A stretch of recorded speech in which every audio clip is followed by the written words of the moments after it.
Live from Radio Row at Super Bowl 60 in San Francisco, this is Roy Kessel for Sports Philanthropy Network, and we're very excited to have with us special guest Melissa Harper from Good Sports.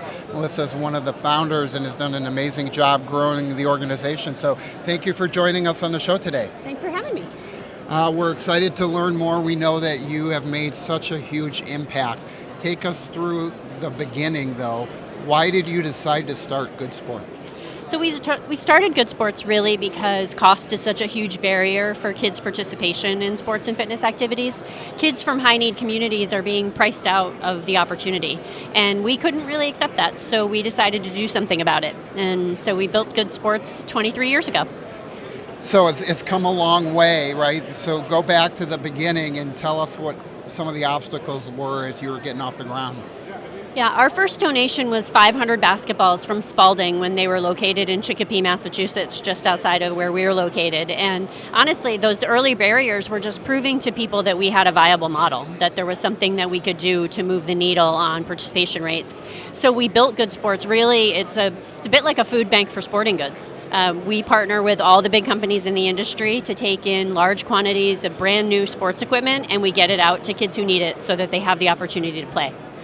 So it really becomes a logistical puzzle, taking in all of this equipment and finding the donors and finding the ultimate recipients. So how do you manage that process? So really it's about building relationships. So we build relationships with thousands of youth sports organizations, really understand who they are, what they're offering, how they're supporting kids in sports in the community. And then we pair that with resources that we have available from the industry. So brand new equipment, philanthropic support, wherever we can find resources to match those resources to the gear that the kids need in order to play. And so when you started, was that a hyper-local focus to build it out? But now you've really grown, so talk about the scope of what you're able to serve. Yeah, when we began, those first 500 basketballs, they went to a handful of organizations in the Boston area. 2,000 kids played with those balls. But now we've distributed $131,000 worth of equipment to 10 million kids across the country. So 10 million kids, that's a lot of kids. That helps them get into the game, right? The cost of sports has risen astronomically, both for participation and equipment. When I was growing up, a baseball bat was like $8 or $10, and now they're like $250 to $500. So it's really changed the complexion of sports.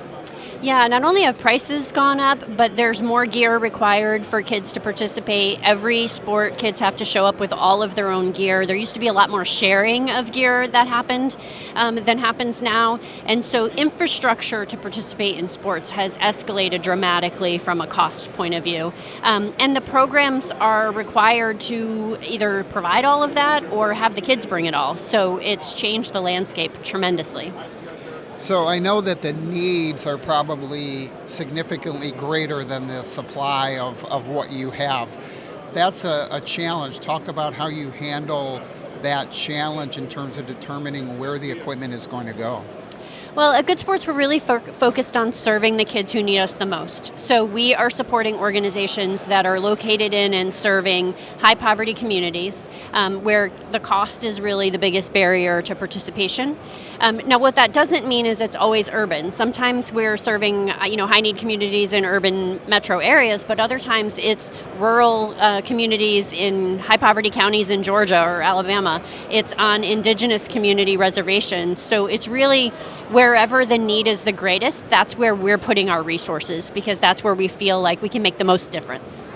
Well, and sports is really one of the things that breaks down barriers and brings people together, so it's an opportunity for a community to really transform around that and keep kids active. As we know, the statistics show what a insignificant percentage of kids get 1 hour of activity a day, and it's embarrassing. I think about when I was growing up. We used to have 2 15-minute recesses, an hour of gym, a half an hour at lunch. So you've got a couple hours before you even get done and go play, run around after school for a few hours. So how do you, when you're identifying these organizations, so you're prioritizing based on the community, but then are there certain sports that you're having more difficulty identifying recipients for? Well, certainly there's some sports that are just less available for kids, but we don't discriminate against which sports we're willing to support because we really believe that kids need to find that sport, that activity that they get excited about that makes them want to show up every day. So we support 25 to 30 different sports and physical activities every year. We're sort of sports neutral. It's all about helping kids find the game that they want to play, whatever game that is. But some sports are more prevalent in the communities and therefore naturally rise to the top in terms of the sports that we support the most, simply because they're more available. So obviously we do a lot of football, we do a lot of baseball, soccer, a lot of basketball, but we do 20 more sports beyond that. So as you look at the footprint of what you're serving now, you talked about 10 million kids getting access. What's the biggest challenge you're facing? Dollars are always a challenge, but beyond the dollars, what is the biggest obstacle?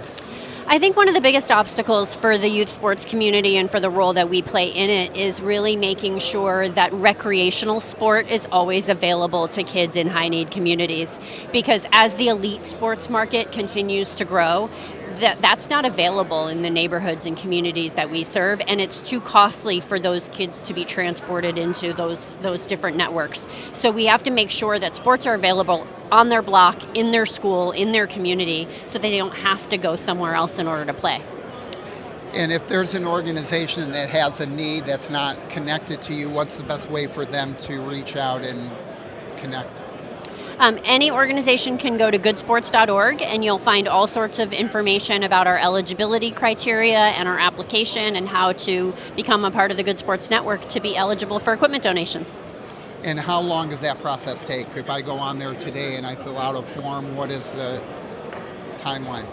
Our team responds with to applications within 2 weeks generally, and then we are ready to make donations to those organizations within a month after that. So it's really fast. It can be really fast, depending on what their needs look like. Got it. Well, Melissa, thank you so much for joining us. I know you're a big Patriots fan, so tell us what your prediction is for the game. Well, of course I'm going to predict a Pats win. We're the underdog. We're ready to take it. Well, thank you so much for joining us. We'd love to have you fill out a card here for our wall of philanthropy. They're right on the table over there, and we appreciate you taking time to join us today. Thanks for having me. For all our viewers and listeners, this is Roy Kessel signing off from Radio Row at Super Bowl 60 in San Francisco. Please remember to live generously.